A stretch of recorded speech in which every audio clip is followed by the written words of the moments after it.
Garo, ako po si Lea Ipakibot mag-ulat ngayon. 12 aktibong miyembro ng Philippine National Police ang formal na kinasuan ng mga kasong administratibo kaugnay ng di umano'y pagdukot sa ilang sabongero o mga mahilig sa sabong, ayon sa National Police Commission. Ayon kay Edmond Pares, Direktor ng Inspection, Monitoring and Investigation Service ng NAPOLCOM, nakakita sila ng probable cause o sapat na batayan upang kasuhan ang mga pulis.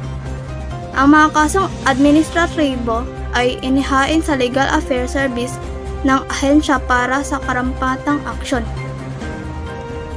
Ang insidenteng ito ay may kaugnay sa serye ng pagkawala ng mga sabongero noong mga nakaraang taon, na naging tampok ng pambansang balita at naging sanhi ng matinding pagkabahala sa publiko.